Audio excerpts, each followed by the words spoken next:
In prima corsia Nicola Serafin, stile libero. In corsia numero 2 Dennis Scroccaro per lo Sporting Club Noale. In corsia 3 Gilberto Sottana, Veneto Banca Montebelluna. Corsia 4 lo ritroviamo il pluridecorato sloveno in 4 Robert Zbogar, Slovenia. In corsia 5 Mattia Santi, Antares.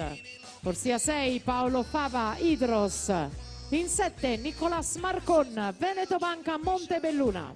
Ed in corsia 8 Lorenzo Prina, Gemona Nuoto Atlantis.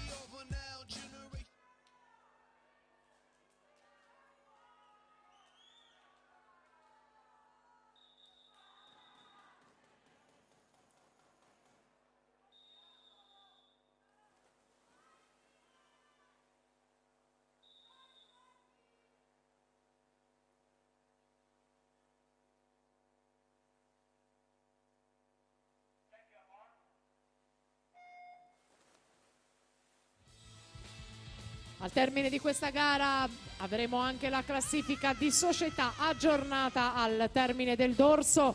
Andiamo a seguire la finale con Zvogar ancora da grande favorito in corsia centrale, 55-38 nei turni di qualificazione. Difficile il primato della manifestazione dell'azzurro Mirko Di Tora, che nel 2012 si era presentato qui come primatista italiano, 53-66 nuotato da Di Tora nella vasca di Montebelluna.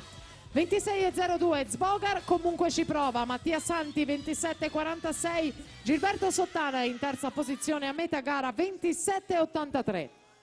Zbogar che ancora una volta tenta la grande prestazione in caccia della vittoria e del possibile primato. Ci siamo sui passi del record, 53-64, e dunque ancora una gran bella gara dello sloveno che vince la prova davanti a Mattia Santi.